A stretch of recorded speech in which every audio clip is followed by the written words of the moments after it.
الرحمن الرحیم مالک یوم الدین. اللہ رب العزت دعوی ذکر کړه چې زه مالک یما رب یما، اختیار زما ده. اور رستم فرمائی مالک یوم الدین چې زه د هر شي مالک یم، بادشاہ هم یم. نو د انسان سره وهم پیدا شو چې الله تعالی د هر څه مالک دی او بادشاہ هم. اوس یو سره بادشاہي نو د څه مالک خو نه، خو صرف بادشاہي ناغه خدار ستاس نس کولای نشي چې را د زما ملکیت ته، ځکه چې په هغه ملک کې خود نور خلکو ملکیت یو سبل سي. نو د بادشاہي د اوجه نه ته ملکیت خو نه ملويږي. خدای با د هغه ملک د آئین او د قانون مطابق خپل کار کوي، خپل بادشاہي وکړي، ځکه چې مالک خو نه دی. اوس الله رب العزت چې دی نو هغه ام مالک دی او مالک دی. نو هم پیدا شو چې هم مالک دی او مالک دی، خو بیا خدا خپل جوړ دی چې سکه جو خوشي میلاویږي سره جو بس یو ډب وي. الله وینا ما هم یو آئین جوړ کړی دی، یو قانون می جوړ کړی دی، یو سیستم می جوړ کړی دی، او ما په خپل هغه ته ځان باوند کړی دی. چا باوند کړی نه ما، چا پابند کړی نه ما، چا وته تړلې نه ما په خپل پزان دا لازم کړی دا چې زبا دغه آئین او دغه قانون مطابق معاملہ کوم تاسو. یعنی ظلم او زیاته نه، اگر چې مالک هم یم ملک هم یم سوکرانه تاسو نشي کولای. یو اوږد حدیث قدسی ده، اوږد حدیث قدسی داغه په سر کې پیغمبر علیہ السلام فرمائی ہوئی اللہ تعالی فرمائی چې تاسو چې ما پزان باندې ظلم کول حرام ګرځولي، د ظلم نکو نو تاسو په یو بل ظلم مکوئ کنه. چې ما په خپل ځان په تاسو ظلم کول بند کړل، حرام مې کړل، نو تاسو ولې په یو بل ظلم کوئ؟ تاسو مکوئ. نو په دې مینس کې الله څه ذکر کوي؟ راول سره الحمدلله الله دې ټول صفاتونه دا غدي رب العالمین د دې ټول مخلوقات پالون کړي. رستوي مالک یوم الدین بادشاہ هم دې د هر شي مالک هم دې. نو پمینس کی ذکر کړل الرحمن الرحیم، هغه ډیر زیات مهربان دی، په عام او شامل مهرباني سره. هغه داغه رحم چې دی نو هغه عام دی او شامل دی. هغه سره چې میلاو شوی نه سوال ټکول نه دی، هم استاد سره استاد عمل مطابق فیصله کوي. په دنیا کې الله رب العزت فرمایي وي تاسو نه ګورئ چې که زما دشمن هم دی نو دا نه چې زما دشمن دی جزو به د سخت او تکلیفونه راولم او کوم چې مسلمان دی به دې بچ کوم نه. زما په دنیا کې زما مهرباني زما رحم هغه عام هم دا او شامل هم دا کامل هم. نو دا مطلب نه چې مسلمان ډوډۍ خوري نو په ماری کې وینن خري کته مایده ته نوځي، او که کافر نه دا په ماری کې خري څه خو نه ده کنه. کافر له مور کې مسلمان له مور کې الرحمن خو رحیم ده.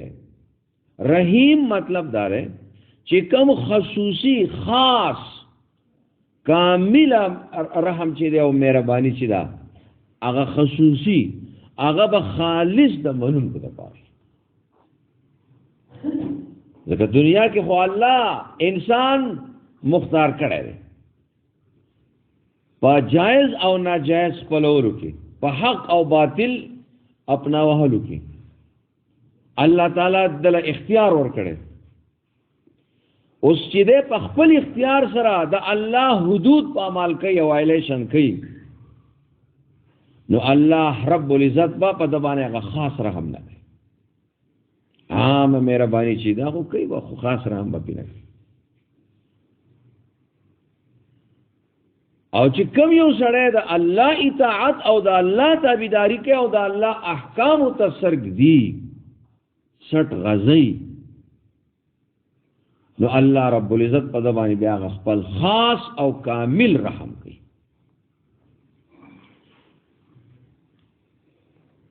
دا رحمان چې دی کنه دې د پاره په عام الفاظو کې نن سبا چې استعماليږي نو هغه ته وایي سوشل جسټس، سماجی انصاف، چې په دې معاشره کې الله تعالی په کې دا نه کوي چې دا مې خپل له دا پردی دی، خدا اخرت په اعتبار سره لیگل جسټس کوي لیگل، یعنی قانونی انصاف په کوي، معاملہ به قانونی کوي. بیا دانش ده چې یو کافر دی هغه په دنیا کې دا الله حکمونه نه دي منلي او د الله ته پیشي او بل یو مؤمنون پیشي او کافر و چې الله دې مؤمن سره چې راکمه معاملہ کې دا خو زما سره مو وکړه دې بوشي. عدالت کې یو مجرم پیشو یو دغه چې هغه معصوم دی پاک دی بری دی او مجرم وایي چې را ما خو جرم کړی خو دې بری سره چې راکم معاملې چې زما سره مو کوي نشي کی مجرم سره به د مجرم معاملې کوي او د بری سره به د بری معاملې کوي. دې ته لیګل جسټس. نو الله رب العزت د مرګ نه بعد ستا سره ګوره هغه رحمان نه دی، دا هغه رحم ګوره بیا خاص دی، دا هغه به صرف د مؤمنانو د پاره. د دې وجه تاسو ته ما ویلو چې حضرت علی رضی الله عنه به فرمایل یا رحمان الدنیا و یا رحیم الاخره، اے د دنیا رحمانا او اے د آخرت رحیم. نو رحیم خاص رحم، رحمان عام رحم. نو فرمائی الرحمن ډیر زیات رحم کون کې دے پا عاما او شاملا مہربانی اور رحم کولو سرا چا ارچا طور کرے کی. الرحیم او ډیر زیات رحم کون کې دے پا خاصا او کاملا مہربانی سرا او رحم کولو سرا، پا خاص او کامل رحم کولو سرا. هغه خاص رحم هم داغه صحیح هغه بالکل کامل او پوره. نورستو په څه فرمایي مالک یوم الدین، مالک یوم الدین یو قرائت پکې ده مالک یوم الدین. نو کچا په مانځه کې د مالک یوم الدین په زبانی مالک یوم الدین وی صحیح دا بل قرائت ده. نو مالک یوم الدین مالک په تاسو پیژنې مالک ته وي چې څه هغه په ملکیت کې ملکیت لرونکی، او ملک دا بادشاہ ته وي، او ملک فرشته ته وي. ملک فرشته ته وي، ملائکتون دغه جمع راځي. ملک دا بادشاہ ته وي، ملوک بیا دې جمع راځي، او مالک مالک ته وي. نو دلته دوه معنی وکړي مالک یوم الدین، مالک د ورځې د بدلې ده د قیامت ته، ملک یوم الدین بادشاہ د ورځې د بدلې ده د قیامت ته. نو هم مالک شو هم ملک شو. هر څه د هغه په اختیار کې د هغه په ملکیت کې چې څو سره کوي کولی شي. که دا ټول خلک دوزخ ته بیایي هېڅوک دې تپوس نشي کولی. که دا ټول جنت ته بیایي هېڅوک دې تپوس نشي کولی.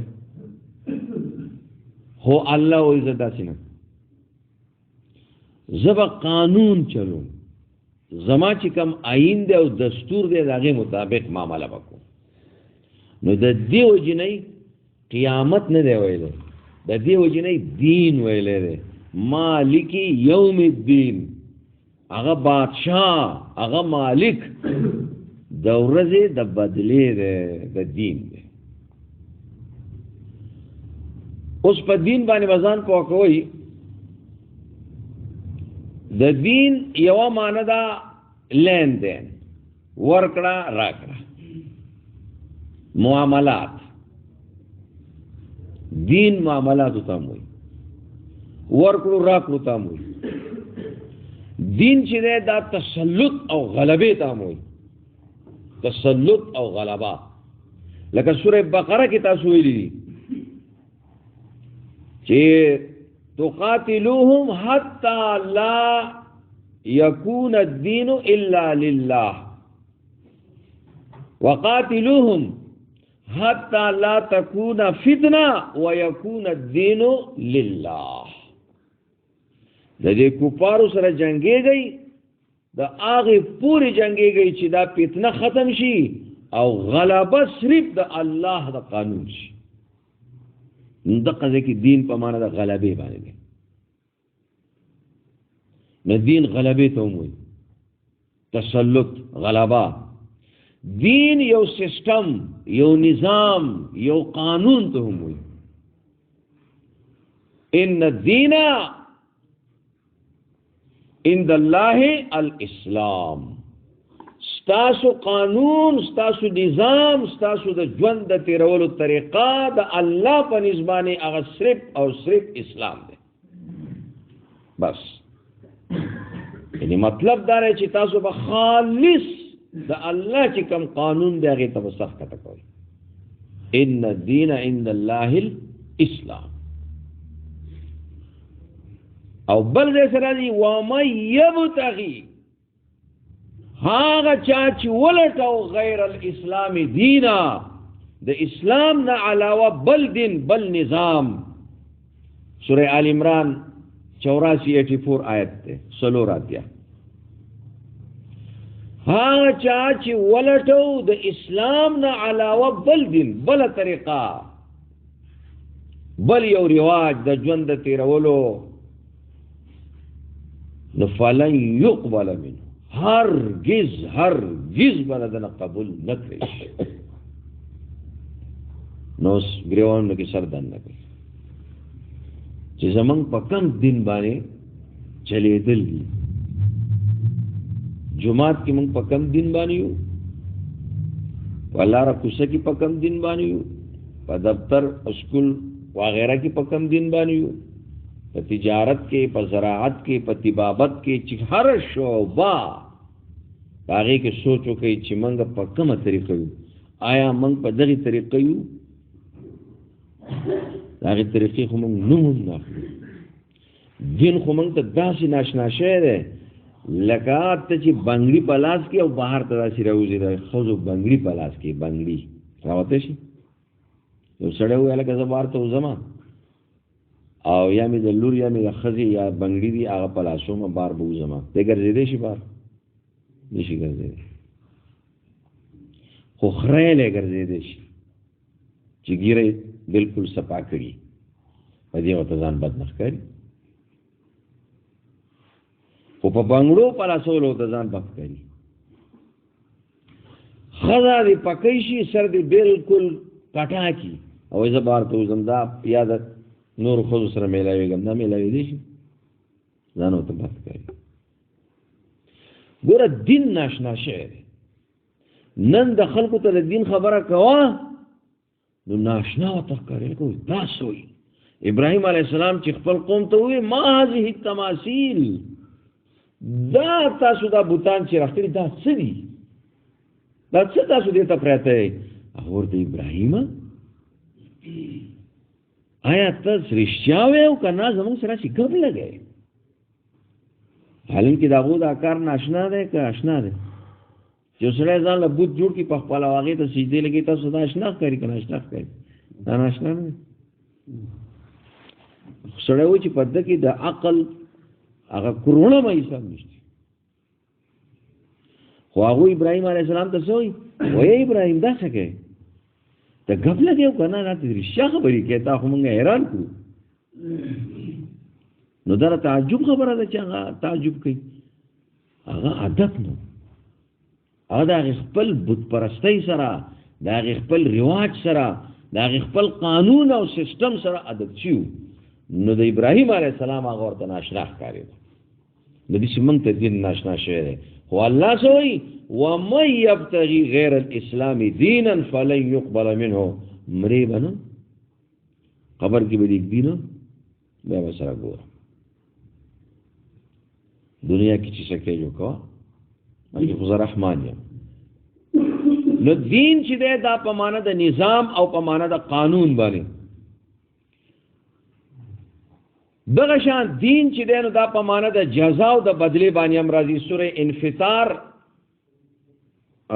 آیت نمبر 4 5 6 په آیاتونو کې سوره انفطار د اخیره پورې په دې باندې بیا بحث دی وسوس منغولې ځکه ختم منغ وسوکو سوره انفطار اخیره سپاره کې دا غي اخیری آیاتونه چې وګورئ نو هغه کې به تاسو پته ولګي چې دا دین په معنا د جزا او په معنا د بدلې باندې دی نو د قیامت ورځ ته دین زکه ویلې شو چې په هغه ورځ به الله تعالی چالا خبر لور کوي چالا ناکارا کني کی کړي جو او کبدي کړي جو باندې خپل عمل د لارې مل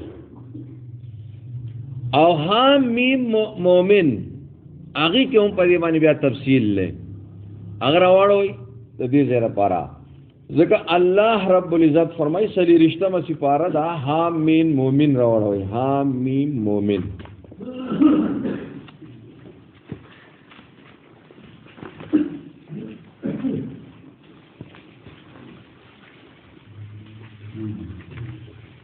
سلی رشتہ مسی پارا آیت نمبر 14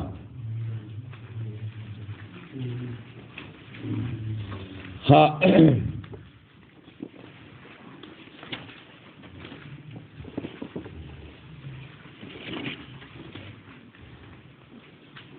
فادو اللہ مخلصین له الدین وګورا پس را بل الله تعالی چې خالص کون کی ای اغلر د دین د عمل نو په معنا د عمل باندې امرضی ولو کرہ الکافرون اگر کو بدګنی کافران اے دا کافران دي سوزي تاسو خپل طریقه کوي په دین چلیږي دا کافران بسوزي او تاسو یې خوځي رفیع درجات الله تعالی اوچتی درجه اور کون کې ده خاوند لوی تخت ده لوی بادشاہی ده راغا یلقي الروح من امرهم رالیږي روح د خپل طرفا په خپل حکم دا روح قران ته ور دې ځکه اسی خبره زکوما قران پاک کې د روح ته د قران ته الله روح ویل نه ښه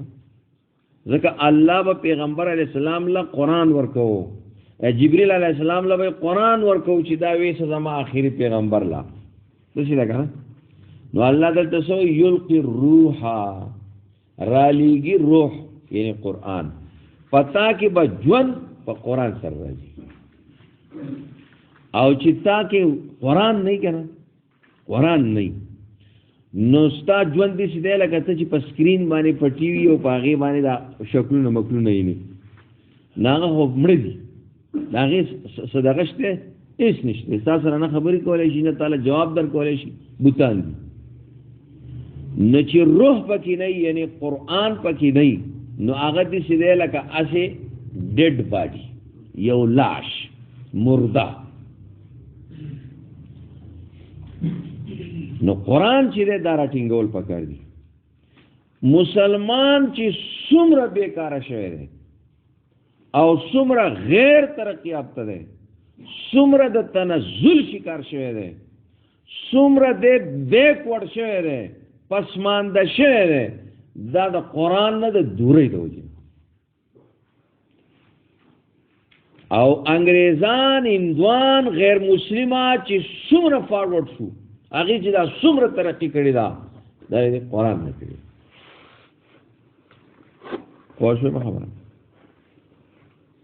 نو مسلمان صرف کوزې ته تسپو ته او مسئلې ته دین وی چې دین دا دی بس، نو ځکه غرق شو. نور فکر ونه کړو چې زمونږ اصل شی قرآن دی، دا مطالعه کول غواړي، په دې ځان پوه کول غواړي، په دې کې سجدي ده الله تعالی طرفه او قانون دی. نو ټول مسلمانان مړه نه دي چې لا هغه خنزیر ټرمپ چې دی ایله ټوخې وکړي نو دلته په پاکستان کې په میډیا باندې غویمه شروع شوې، بیا چې کم دی نه هغه ټرمپ ټوخې کړی دی، خدای دې خیر کړي چې چل وکړي. دا مسلمان شو چې د الله نه دومره نه یېرېږي څومره چې د ټرمپ نه یېرېږي. او پکار ده وله یاره د کیسې دي، دا خو د بوسو څخي دي، څه پکې شته نه یاره به نه کوي چې هغه په یو شی راغوزار کړي یو ټول به تس نه شي. نو دا خو مسلمان ځان په خپله تباه کړی دی. عبدالرحمن بابا په دې باره کې یو خبره کړې ده چې څوک قرآن نه خپلوي که نه، وای دا ژوند دی چې واړه ښکاري واړه مړه دي، دا ژوند دی چې واړه ښکاري واړه مړه دي، کسدي هم هسې وایه چې څه نه دي، کسدي هم هسې وایه چې څه نه دي. یا د باد په مخ کې خاورې دي دا ټولې، یا د باد په مخ کې خاورې دي دا ټولې، یا د اور په مخ کې واړه وچ واښه دي. اور ته وچ واښه ور وړاندې که یو بخت اوبه شي خیسه ختمه شي وچ واښه. نو دا خو هغسې نه عبدالرحمن بابا خو دې خلکو نه خبر وکړی چې په دې کې ایمان څومره دی، په دې کې نرتوب څومره دی، په دې کې اسلام پسندي څومره ده، نو هغه دې نه خبر و. نو دا آیت لینذر یوم الطلاق یوم هم بارزون، دغه آیت کې څه په سورې فاتحه کې وایي مالک یوم الدین، الله وایي زه د قیامت د ورځې د بدلې د ورځې د جزا د ورځې مالک یما بادشاہ امام. نو یوم هم بارزون الله وایي دا ټول به زما مخې ته ولاړي، لا یخفی علی الله منهم شیء، نه به شي پټېدی د پدې کې یو کس مو، که یو کس وایي چې یاره زه مړه دا خو ډېر مخلوق دی، زه به چېرته داسې د ونې نه یا د غر نه پناه شمه یا به چېرته څه په غار کې وننوځم. الله وایي هلته ته زما نه یو ځای ته نشې تلی، ټول ما ته دقه شانتي دقه شان، هر یو وینم، هر یو ته ګورم، د هر په عمل په حرکت په دې باندې زه خبردار یم، تاسو به ځئ زمانه چرته. او بیا څه فرمایي چې دقه د قیامت ورځ ده، نو الله به وفرمایي لمن الملک اليوم. حدیث کې راځي، حدیث شریف چې الله رب العزت به आवाज کوي 120 سپونه به شپږ شلي سپونه به شپږ شلي، په دې کې 80 سپونه به د دې امتي، 40 سپونه به د سابقه امتونه او 80 به د دې امتي.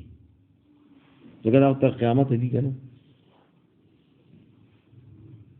دا سپونه به ولاړي او الله رب العزت به د اسمانونو په یو موټي کې نیولي او دا ما یلیق بشانې هغې سره زموږ څه کار نشته چې څنګه به یې نیولي، هغه متشابهات دي.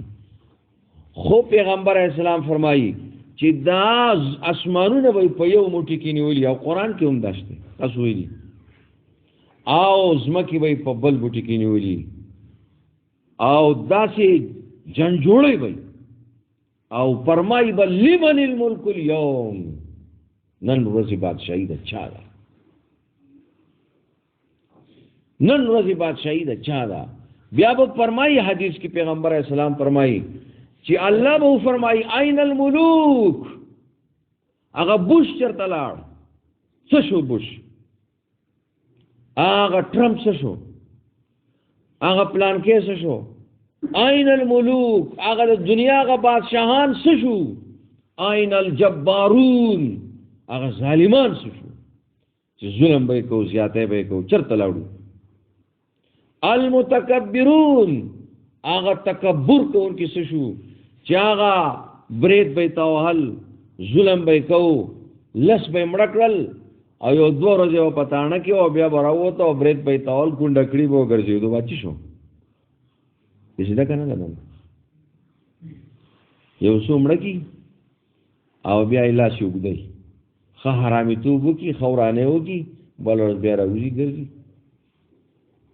مزید.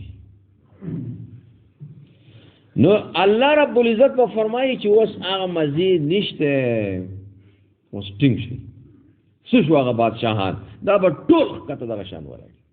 او پیغمبر علیہ السلام فرمایي یقول کل نبی یا رب سلم واقول امتی امتی، ہر یو پیغمبر با آواز کئی، سا آواز با کئی سلم سلم یا اللہ ما بچ کا، یا اللہ ما بچ کا،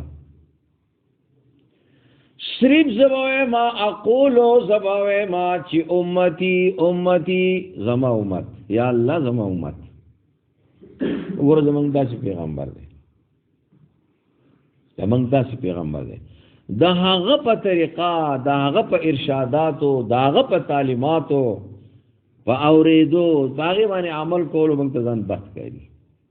او هغه با زمونږ د هر یو د پاره سوال کوي، او دا ټول امت الله یاد کړی دی او یاد او پیغمبر اسلام یاد کړی دی او یاد او وای او د قیامت په ورځ به هم یاد وي. تر دې چې سکسان با حوض کوثر طرف ته رواني، پیغمبر علیہ السلام به یو پیژني چې دا زما امتیان دي، ورو به پیژني څومره خلق به، څومره قومونه به، څومره امتونه به، او پاغي کې و پیغمبر علیہ السلام خپل امتیان پیژني. نو پرشتي به هغه کسان چې هغه دغه حوض نشړي، لکه ساروی چې په پردي فصل یا په یو حوض باندې ورشي او مالک په شراشه وي او شړي، نو دې چې به دا پرشتي دغه حوض نشړي. نو پیغمبر علیہ السلام به تو فرمایي دا څه کوي، دا زما امتیان دي. پرشتي ته نه ټیک تاسو امتیان دي، خو غیروا بعدک، دستانه ورستو استاد د دین حلیه بدل کړو، دستا په طریقه خو چلی دلی نه دي. نو پیغمبر علیہ السلام به فرمایي چې ها زما طریقې نه کړې، نو پیغمبر علیہ السلام به فرمایي سحقا سحقا لمن غیر بعدی، ورکواله ده، لریواله ده، ذلت ده، رسوایی ده دا هغه چا لپاره چې هغه ورستو زما په دین کې نخري کړی او زما شریعت ګډوډ کړی دی او په دې کې په دې عمل نه کړی، خپل رسم او رواج مخکې کړی دی. نو دا ځکه وایي مالک یوم الدین، د قیامت د ورځې بادشاه، د هغه ورځ چې په هغې باندې به الله بدله ورکوي د ښو د بدو، د هغې مالک یو الله دی. نو لمن الملک اليوم، نو بیا به څه وفرمایي پیغمبر علیہ السلام فرمایي وایي بیا به دا وفرمایي چې لمن الملک اليوم، نن ورځې بادشاهي د چا ده؟ هېڅوک به قړم نشي کولی، ټوله یوه خاموشي وایي، څوک به جواب نشي ورکولی. نو الله رب العزت به په خپله وفرمایي لله الواحد القهار، د فاره د الله دا چې هغه ایک یو دی او زورور دی، څوک مخې نشي ورتلی. نو الیوم تجزا کل نفس بما کسبت، ودرې الله وایي نن به بدله ورکړی کېږي هر یو کس ته د هغې عمل چې ده کړی. لا ظلم اليوم، نن ورځې به ظلم نه وي. نو تاسو ته ما بیګا ویلو چې جنتي الله جنت ته بوځي، دا د الله رحم دی، دې ته وایي رحمت باری تعالی. او چې دوزخی الله دوزخ ته بوزي نو دغه د عادل باری دا د الله رب العزت انصاف دی. ان الله سریع الحساب، یقینا الله تعالی ډیر زر حساب اغستون کړي. نو تاسو نن سبق دا وې چې مالک یوم الدین، الله مالک دی، الله بادشاہ دی د ورځې د بدلې. نو نن خوم الله بادشاہ دی، نن خوم الله بادشاہ دی. نو د دې مطلب دا دی چې اوس خو عرضی بادشاہان مشته، عرضی بادشاہان شته نو هر یو خپل یو قانون جوړ کړی دی، د ځان د پاره جدا قانوني او د رعیت د پاره جدا قانوني ویلي، او هر یو خپل بادشاہي کوي. خو د قیامت په ورځ به دا عرضی بادشاہان هم نه وي. نو ځکه وایي مالک یوم الدین، دا تخصیص ته دې لپاره شوی دی. یا الله په موږ رحم وکړي.